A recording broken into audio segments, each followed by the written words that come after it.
1절에서 9절입니다.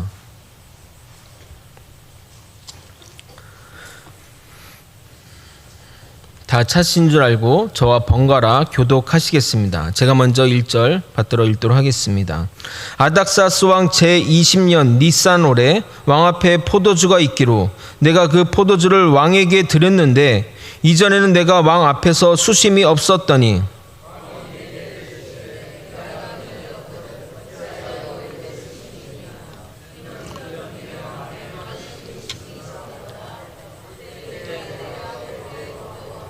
왕께 대답하되 왕은 만세수를 하옵소서. 내 조상들의 묘실이 있는 성읍이 이제까지 황폐하고 성문이 불타싸우니 내가 어찌 얼굴에 수심이 없사오리까 하니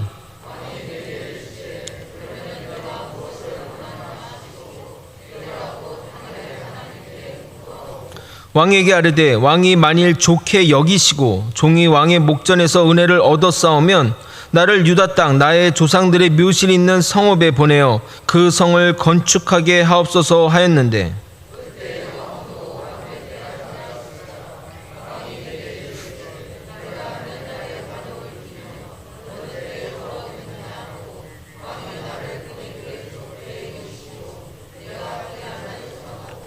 또 왕에게 아뢰되 만일 왕이 좋게 여기시거든 강 서쪽 총독들에게 내리시는 조서를 내게 주사 그들이 나를 용납하여 유다 땅에 들어가지 통과하게 하시고 문의 문과 성곽과 내가 들어갈 집을 위하여 들보를 쓸 제물을 내게 주게 하옵소서 하매 내 하나님의 손이 나를 도우심으로 왕이 허락하고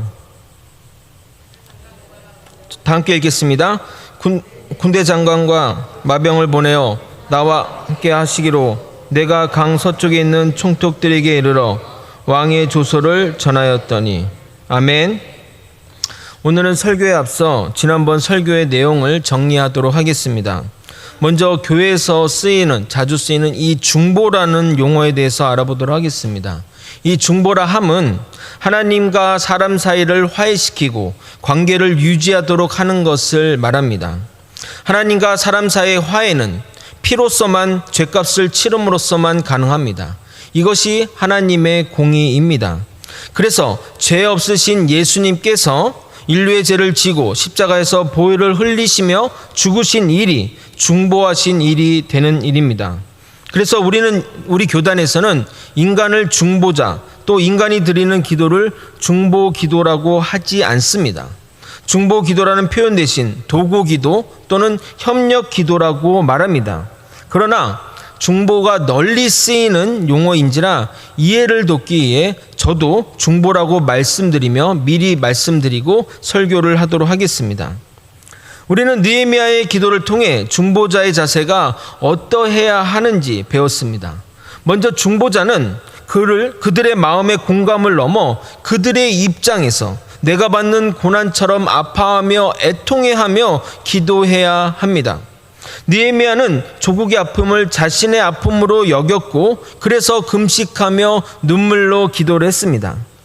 그런데 느헤미야는 여기서 머무르지 않았습니다. 예수님이 많이 할 수 있는 진정한 중보자의 자리로 나아갑니다. 우리는 고통받는 자들에 대해 공감하며 그들의 입장에서 그들의 마음으로 기도할 수는 있습니다.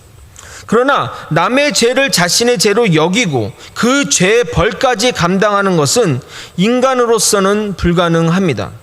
그러나 느헤미야는 중보자로서 조상들의 죄를 자신의 죄로 여기고 그리고 애통해하며 기도를 하나님께 올려드렸고 하나님은 느헤미야의 기도를 들으시고 응답하셔서 그를 술 맡은 관원이 되게 하셨습니다.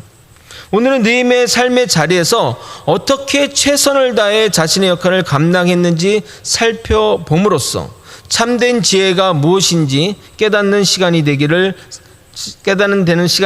소망합니다. 아멘. 교회에는 세 종류의 사람이 있습니다. 주구장창 기도만 하는 사람이 있고 기도하지 않고 세상 방법으로 해결하는 사람들이 있습니다.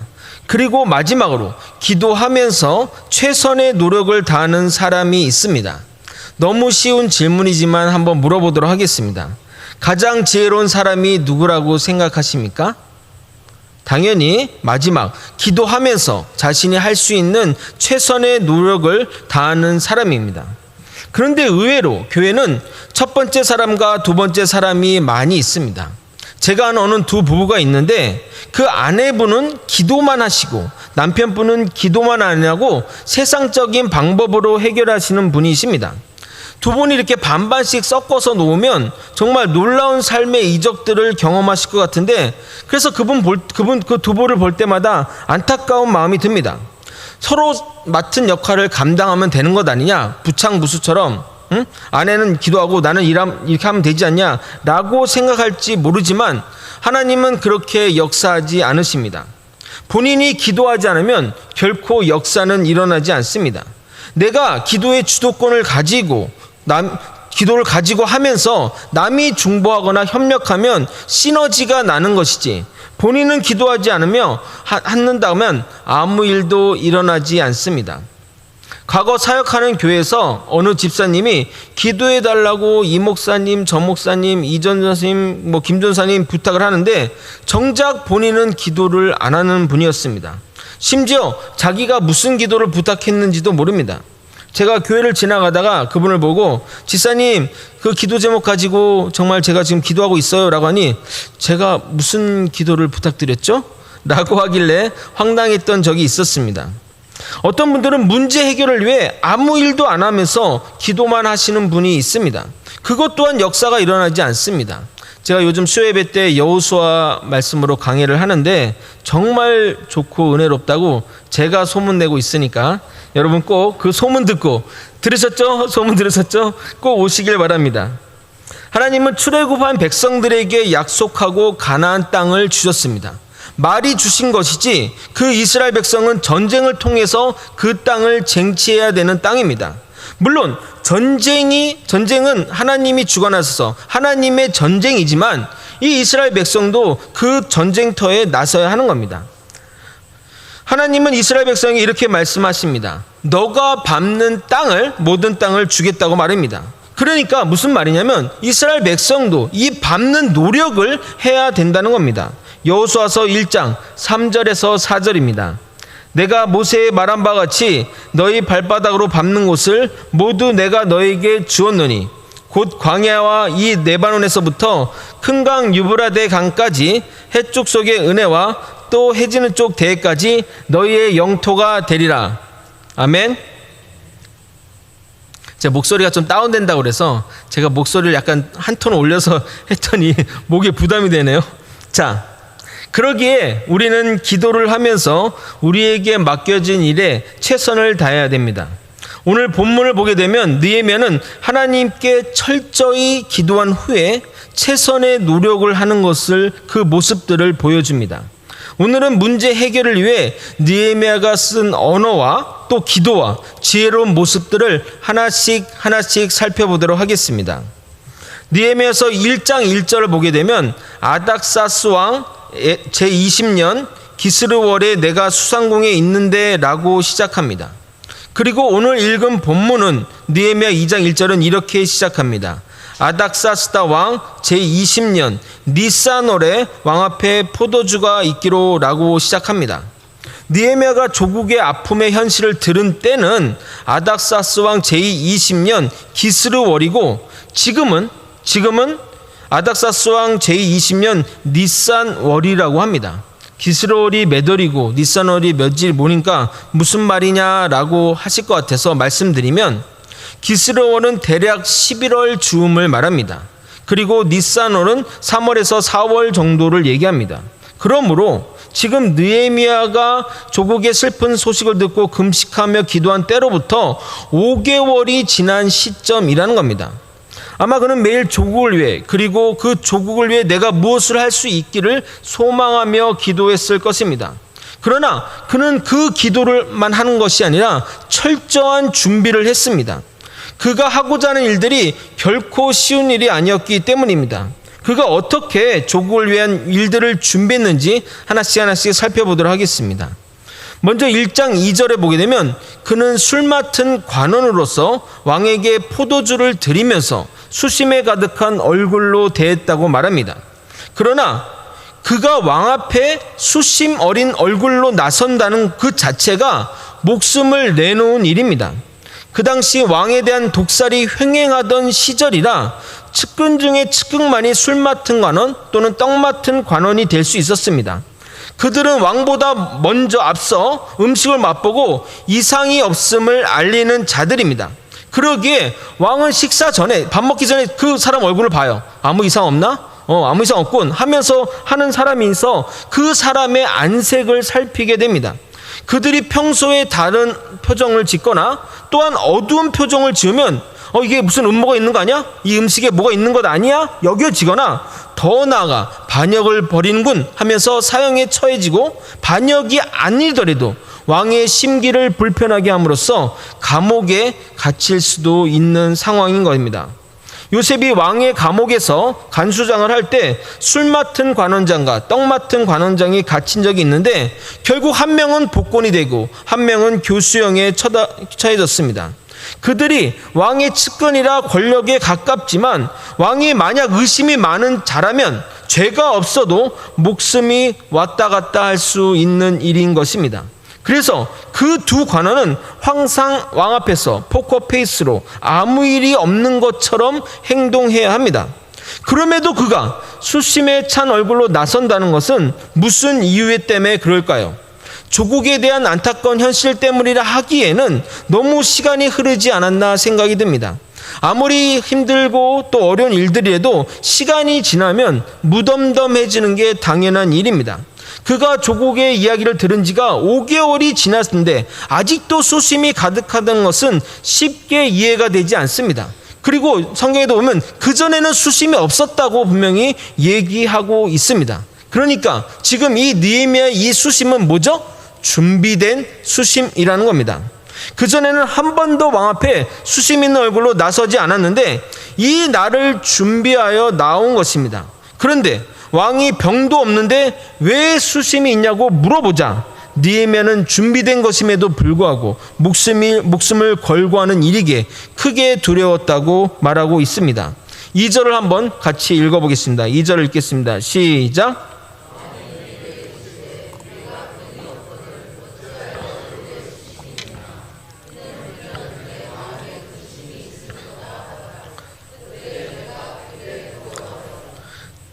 이에 느헤미야는 이렇게 답변합니다. 3절을 한번 같이 읽어보겠습니다. 왕께 대답하되 왕인 만세수를 하옵소서. 내 조상들의 묘실이 있는 성읍이 이제까지 황폐하고 성문이 불탔사오니 내가 어찌 얼굴에 수심이 없사오리까 하니. 느헤미야가 쓰는 이 단어, 언어들을 보면 정말 예사롭지 않습니다. 왜냐하면 왕 앞에서 말 한마디로 목숨이 왔다 갔다 하는 상황이기에 쓰는 단어 하나하나가 매우 조심스럽고 준비된 멘트입니다. 우리가 이런 상황들이 어떤 상황인지 경험해 보지 않아서 정말 이 상황이 짐작이 잘 안 될 것입니다. 아마도 그냥 상상해 보건대 이런 상황이 있을지 않고 우리 상상해 볼 때 시부모를 처음 만나는 신부의 마음이나 학생들이 입시 면접을 할 때 또는 취업 면접을 할 때와 같은 긴장되는, 그보다 더한 상황이죠. 긴장되는 상황일 것입니다. 그때는 용모와 태도, 말 하나 신경 써서 사용해야 하지 않습니까? 느헤미야는 그 긴장되고 또 위험스러운 상황에 자신의 고향 예루살렘이 불탔다고 말하지 않고 내 조상들의 묘실이 있는 성읍이라고 말하고 있습니다. 동서고금을 막론하고 조상의 묘실이 있는 조상과 부모에 관련된 부분은 어느 민족이나 어느 나라나 어느 시대에든 공통적으로 느끼는 감정선이 있습니다. 그러기에 느헤미야는 지역을 말하지 않고 내 조상들의 묘실이라는 표현을 쓰고 있습니다. 특히 페르시아나 이집트 같은 고대 문명은 조상들이나 홀령을 섬기는 문화가 강했습니다. 그래서 피라미드나 미라 같은 유적이 많은 이유인 것입니다. 느헤미야는 그것을 잘 알기에 그 표현을 쓴 것입니다. 거기다가 역사적으로 예루살렘은 페르시아 왕들에게 반역의 이미지가 강한 도시였기에 더욱 사용돼서는 안 되는 명칭이었습니다. 과거 예루살렘은 성전 및 성벽 건축을 하였으나 사마리아와 같은 주변 나라의 반대로 무산된 적이 있었습니다.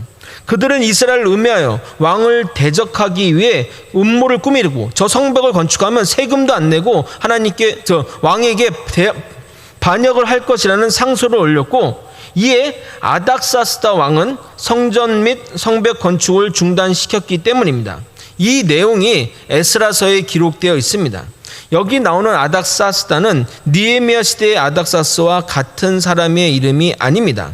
아닥사스다는 왕은 애굽의 바로처럼 왕을 통칭하는 명칭인 겁니다. 에스라서 4장 11절에 14절을 읽어드리도록 하겠습니다. 아닥사스다 왕에게 올린 그 글의 초본은 이러하니 강 건너편에 있는 신하들은 왕에게 아뢰나이다. 당신에게서 우리에게로 올라온 유다 사람들이 예루살렘에 이르러 이 폐역하고 악한 성읍을 건축하는데 이미 그 기초를 수축하고 성곽을 건축하오니 이제 왕은 아시옵소서. 만일 이 성읍이 건축하고 그 성곽을 완공하면 저 무리가 다시는 조공과 관세와 통행세를 바치지 아니하니 결국 왕들에게 손해가 되리이다. 우리가 이제 왕궁의 소금을 먹음으로 왕이 수치당함을 참아 보지 못하여 사람을 보내어 왕에게 아뢰오니, 이런 내용의 상소를 사마리아 사람들이 보낸 거예요. 사마리아 사람들은 성전 건축을 방해에게 이런 음해성의 그 상소를 보내자 왕은 그 말을 듣고 공사를 중단하게 됩니다. 세금보다 더 중요한 것이 없기 때문입니다. 에스라서 4장 21절에서 24절 읽어드리겠습니다. 이제 너희는 명령을 전하여 그 사람들에게 공사를 그치게 하여 그 성을 건축하지 못하게 하고 내가 다시 조서 내리기를 기다리라. 너희는 삼가서 이 일에 게으르지 말라. 어찌하여 화를 더하여 왕들에게 손해가 되게 하랴 하였더랴. 아닥사스다 왕의 조서 초본이 르움과 서기안과 심세와 그의 동료 앞에 낭독되매 그들이 예루살렘으로 급히 가서 유다 사람들을 보고 권력으로 억제하여 그 공사를 그치게 하니, 이에 예루살렘에서 하나님의 성전 공사가 바사왕 다리오 제2년까지 중단되리라. 이처럼 페르시아에서 예루살렘은 이런 역사적인 배경 때문에 매우 조심스러운 곳이었습니다. 그래서 그는 예루살렘이라는 명칭보다는 조상들의 묘실이라고 표현한 것이고, 그것이 아닥사스다 왕의 마음을 얻은 겁니다. 이어서 우리가 눈여겨볼 느헤미야 행동은 왕의 질문, 내가 무엇을 해주겠다는 이 왕의 질문 후의 행동입니다. 4절을 한번 같이 한번 읽어보도록 하겠습니다. 읽겠습니다. 시작. 왕이 내게 이르시되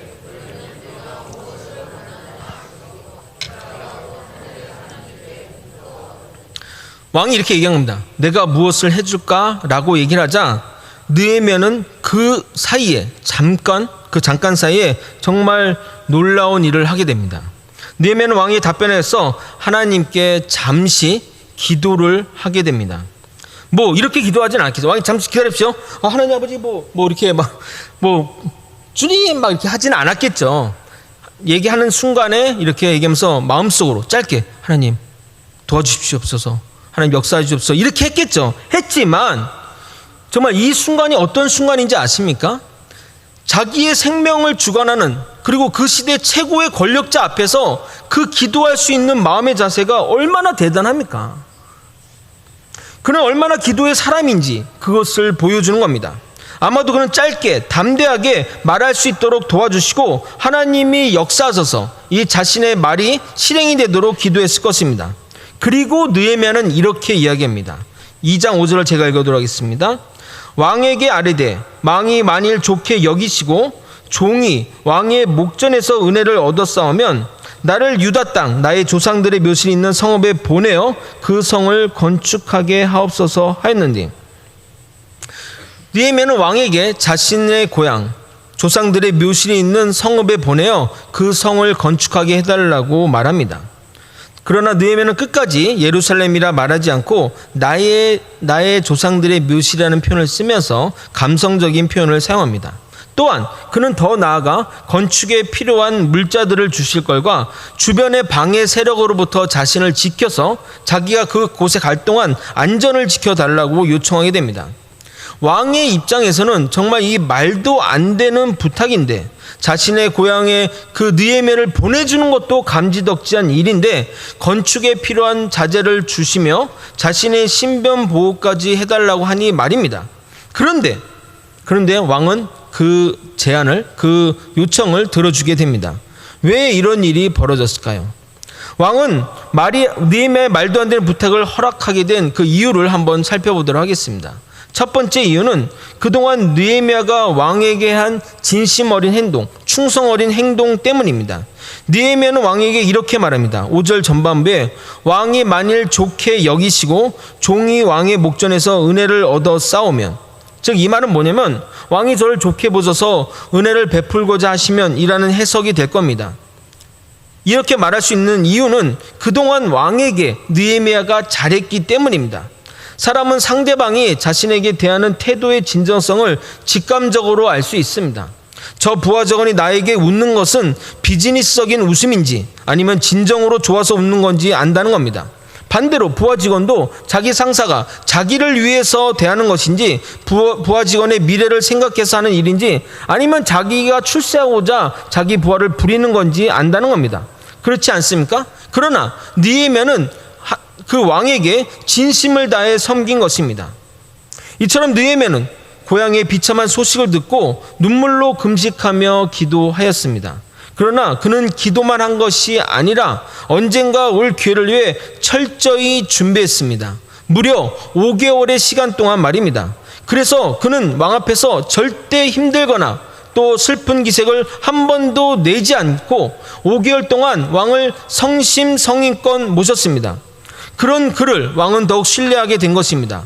그리고 결정적인 때를 기다린 것입니다. 아마도 왕이 가장 기분이 좋았던 때였던 것 같습니다. 그런 날은 무슨 이야기를 해도 들어줄 것 같은 그런 좋은 날이었던 것 같습니다. 느헤미야의 지혜로움은 또 여기서 볼 수 있습니다. 왕이 들어준 두 번째 이유입니다. 그 날은 왕 곁에 왕후가 있었다는 것입니다. 6절을 한번 읽어보겠습니다. 6절을 함께 읽겠습니다. 시작. 그때 왕후도 왕 곁에 앉아 있었더라. 왕이 내게 이르시되 내가 몇 날을 다녀올 것이며 어느 때에 돌아오겠냐 하고 왕이 나를 보내기를 좋게 여기시기로 내가 기한을 정하고.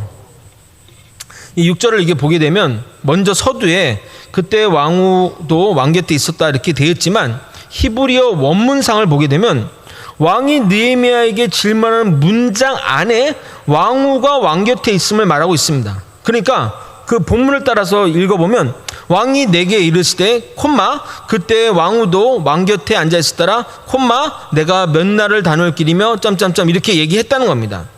여러분 이런 표현이 무슨 얘기냐면 왕후가 왕 곁에 있음을 강조할 때 쓰는 표현입니다. 성경에서 강조하며 표현된 것은 이 왕의 발언이 왕의 허락의 발언이 왕후가 있었다는 것이 영향을 미쳤다는 겁니다. 왜 왕후가 있는 것이 일 결과에 도움이 되었으며 이것이 왜 느헤미야의 지혜인지 설명드리도록 하겠습니다. 이 부분은 남자들이면 잘 이해할 것 같습니다. 보통 남자들은 여자 앞에서 멋있어 보이고 싶고 힘세 보이고 싶은 마초적인 본능이 있습니다. 그래서 남자들은 평소에는 안 그렇지만 남들 앞에서는 본인이 매우 나이스하고 또 자신이 능력을 드러내고 싶은 것들이 있습니다. 특히 여성 앞에서는 말입니다. 여기 계신 성도분 여러분 다 남편이 그런 줄 알고 이렇게 혼인했지 않았습니까? 아닌가요? 연애 시절에서 여러분 앞에서 지금처럼 쫌팽이처럼 행동하셨나요? 그렇죠. 그때는 얼마나 멋있었어요. 막 남편이 막 정말 마음이 태평양 같고 정말 성격도 좋고 이렇게 나이스한가 생각했잖아요. 지금 동네 우물같이 조그만데. 제가 대학 시절 때 이게 모임을 하고 끝나고 나면 노래방 가는 게 어떤 코스였습니다. 남자들끼리 가면 재미난 노래 부르고 트로트 부르고 난리가 난데 그 자리에 여고만 끼면은 다 락커로 또 발라더로 변하는 겁니다. 저희 때는 김종서, 신하이, 부활, 들국화, 서태지 또는 발라드 가수는 신승훈인데 다 신승훈이야. 다 김종서고 이렇게 빙의해서 열창을 했습니다. 그러기에 왕은 느헤미야의 말도 안 되는 부탁을 듣고 거절하지 않고 이렇게 자신이 포용력이 넓고 신하의 부탁을 넉넉히 들어주는 사람임을 왕후에게 보이려고 그의 부탁을 허락하게 된 겁니다.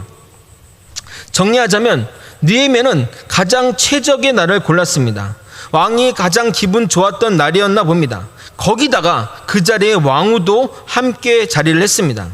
그날 평소는 확연히 다른 얼굴로 왕 옆에 나타났고 식사 전에 관원의 얼굴을 보다가 그의 수심이 가득 찬 얼굴을 보고 어디 아프냐고 왕이 물어보자 지명을 말하지 않고 조상들의 묘실이라는 표현을 통해 왕의 동정을 이끌어냅니다. 그는 평소에 왕에게 충성했고 진심을 다해 왕을 섬겼기에 그에게 은혜를 베풀기로 마음을 먹고 무엇을 해주길 원하냐고 질문을 하자 느헤미야는 자신의 안전 보장과 성벽 건축에 필요한 자재까지 요구하는 담대함을 보여주었습니다. 그것이 무리한 부탁인 줄 알았지만 기분도 좋고 왕후도 옆에 있었기에 왕은 기분 좋게 허락하게 된 겁니다. 이 모든 것이 느헤미야의 지혜로운 모습입니다. 느헤미야는 조국의 슬픈 현실에 수일을 눈물로 금식하며 간절히 기도했지만 하나님의 응답은, 하나님의 결론은 자기가 생각지도 못한 결론이었습니다. 기도의 응답이 제대로 되었다면 바로 예루살렘 총독이 되어 고향 땅에 가서 성벽을 건축해야 했을 것입니다. 그러나 술 맡은 관원은 고향과는 더 멀어지는 길이었습니다. 그럼에도 불구하고 그는 좌절하지 않고 주어진 일에 최선을 다했습니다. 그리고 기도했습니다. 무려 5개월 동안 말입니다. 5개월이 뭔 긴 시간이냐 생각할지 모르지만 여러분이 간절히 기도하는 기도 제목이 5개월 동안 기도해도 응답이 없다면 여러분은 어떻게 할 것 같습니까? 대부분 5개월 동안 해도 응답이 안 되면 대부분 기도를 포기하거나 처음 기도했던 마음보다는 많이 옅어질 것입니다. 그러나 느헤미야는 하나님의 응답이 없음에도 불구하고 변함없이 기도하며 차근차근 준비했습니다. 왕에게 말한 순간만 눈치하며 준비한 것이 아니라 추후 보겠지만 느헤미야가 예루살렘에 가서 한 일들은 정말 그가 오랜 기간 동안 고민하고 생각해서 했던 일임을, 준비했던 일임을 알 수 있습니다. 또한 그는 하나님의 때를 기다렸습니다. 만약 자신의 의욕이 앞서 섣불리 왕에게 나섰다가는 목숨이 날아갔을 것입니다. 그리고 기도하자마자 응답이 되어 바로 이스라엘 총독으로 발령이 되었다면 정적들의 살해 위험과 모함에 오히려 목적한 바를 이룰 수 없었을 것입니다. 그는 가장 최적의 때를 기다렸습니다. 그리고 그 때가 오늘 본문의 때였던 것으로 확신합니다. 이사야서 55장 8절 9절은 이렇게 말씀합니다. 이는 내 생각이 너희의 생각과 다르며 내 길은 너희의 길과 다름이라. 여호와의 말씀이니라. 이는 하늘이 땅보다 높음 같이 내 길은 너희의 길보다 높으며 내 생각은 너희의 생각보다 높음이니라. 아멘. 결국 느헤미야는 처음 기도한 대로 예루살렘에 가게 될 뿐만 아니라 성벽 건축에 필요한 자재들 그리고 자신의 신변 보호를 받아가며 가게 된 것입니다. 그러기에 우리는 주님의 때를 기다리며 인내해야 하는 겁니다. 끝까지 인내하지 못하고 포기하는 것은 소망과 확신이 부족하기 때문입니다. 그러므로 믿음과 인내는 별개의 것이 아닙니다. 하나님에 대한 신뢰가 결국 인내의 원천이 되기 때문입니다. 따라서 끝까지 인내하지 못하고 중도에 포기한 이들은 곧 믿음을 지니지 못하고 있다는 증거가 되는 것입니다. 하나님께서 성도들에게 약속하신 축복은 인내하는 사람들만 받으실 수 있습니다. 말씀을 정리하겠습니다. 우리는 주님의 때를 기다려야 합니다. 하나님의 때가 있습니다. 그러기에 우리는 하나님보다 앞서면 안 됩니다. 지금도 부족하고 돌이켜보며 생각해보면 저의 사역 초창기에서는 너무나 조급했던 것 같습니다. 제가 설교 한 번만 하면 사람들이 확 바뀌고 부서가 들썩거리고 뭔가 막 시급한 개혁과 변화가 일어날 줄 알았습니다. 그러다 보니 제 뜻대로 되지 않고 오히려 서두르다 보니 오히려 일을 그르치는 경우가 허다했습니다. 하나님의 때와 또 하나님의 길을 기다려야 하는데 자꾸 내 길과 나의 때만 고집한 겁니다. 마치 밥이 채 익기도 전에 자꾸 뚜껑을 열어 결국 설익은 밥만 만들어낼 뿐이었습니다. 지금도 부족하지만 이제서야 깨달은 것은 내가 하나님보다 앞서면 결국 일을 그르치게 된다는 것입니다. 그래서 저의 삶의 교훈 중에 하나, 삶의 모토 중에 하나가 하나님보다 앞서지 않기입니다. 오늘 또 결단 찬양이고 제가 즐겨 듣는 찬양 중에 이런 가사가 있습니다. 주님보다 앞서지 않고 겸손하게 주님의 말씀을 기다리리. 주님 손에 우리를 드립니다. 사랑으로 인도하소서. 우리의 조급한 마음, 우리의 정한 길을 고집하지 말고 주님의 때와 주님의 길을 받아 가지며 주님의 인도함을 받아 살아가는 저와 여러분이 되시길 예수님의 이름으로 소망합니다. 우리 함께 찬양하고 함께 기도했으면 좋겠습니다.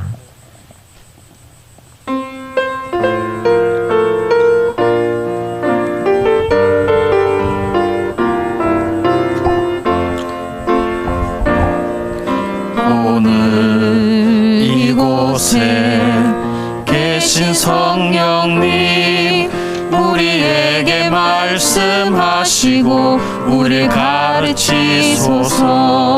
닫힌 우리 맘 열어주시고 주의 빛으로 밝혀 우리를 인도하소서. 오늘 이곳에 계신 성령님, 우리에게 말씀하시고 우리를 가르치소서. 닫힌 우리 맘 열어주시고 주의 빛으로 밝혀 우리를 인도하소서. 주님보다 앞서지 않고, 주님보다 앞서지 않고 겸손하게 주님의 말씀 기다리리. 주님 손에 우리 드립니다. 사랑으로 인도하소서. 오늘 이곳에 계신 성령님, 오늘 이곳에 계신 성령님, 우리에게 말씀하시고 우리 가르치소서. 닫힌 우리 맘 열어주시고 주의 빛으로 밝혀 우리를 인도하소서. 주님보다 앞서지 않고 겸손하게 주님의 말씀 기다리니. 주님 손에 우리 드립니다. 사랑으로 인도하소서. 다시 타이머. 주님보다 앞서지 않고, 주님보다 앞서지 않고 겸손하게 주님의 말씀 기다리니. 주님 손에 우릴 드립니다. 사랑으로 인도하소서. 사랑으로 인도하소서. 사랑으로 인도하소서. 교회 온 지 한 달 돼 가면서 여러분들의 성도들을 신방하고 또 이런저런 교회 이야기를 듣는 가운데 그동안의 상처가 굉장히 깊고 또 그 서로 간의 불신과 오해가 깊이 심각한 것을 깨달았습니다. 이 관계가 회복되는데 느헤미야의 시간보다 더 걸릴지도 모릅니다. 우리의 어떤 상처된 마음들, 또 우리의 서로에 대한 미움의 감정들이 회복되는 데는 5개월이 아니라 5년이 걸릴 수도 있습니다. 그러나 하나님께 기도하는 것이 있습니다. 주님의 때를 기다리며 주님의 방법으로 해결되기를 간절히 기도하며 또 나름의 최선의 노력을 해야겠다는 생각을 했습니다. 내가 한 번에 단기간에 몇 개월 만에 이것을 다 원상복구를 하겠다는 그런 어설픈 생각하지 않고 성령님을 의지하여 정말 하나님, 이 거제 소망교회가 정말 거제 지역의 소망이 되고 정말 모든 성도들이 하나가 되어 화합되기를 간절히 소망했습니다. 그 기간이 5개월이 되고 5년이 될지라도 하나님이 정한 때가 있을 것이고 하나님의 방법으로 이끄실 줄 믿습니다.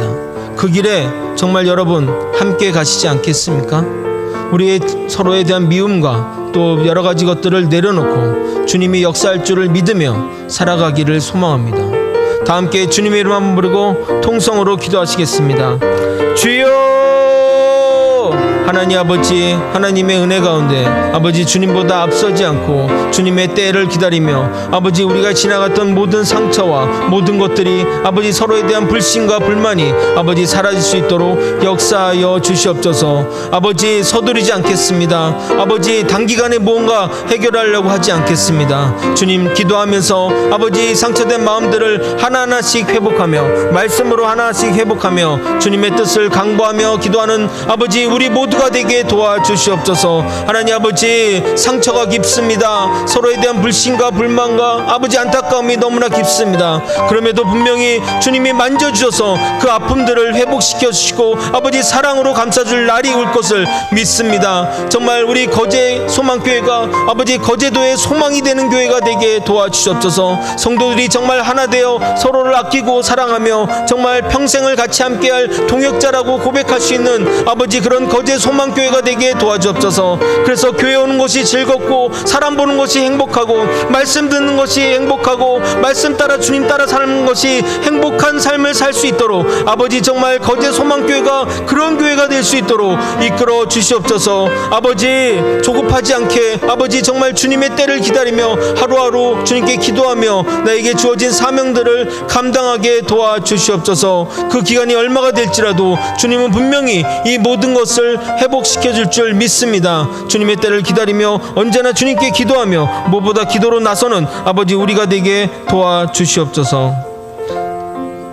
사랑이 많으신 하나님 아버지, 우리의 삶 가운데 어렵고 힘들고 여러 가지 정말 거제 소망교회 기도 제목이 너무나 많습니다. 주님 조급하지 않겠습니다. 주님, 주님보다 앞서지 않겠습니다.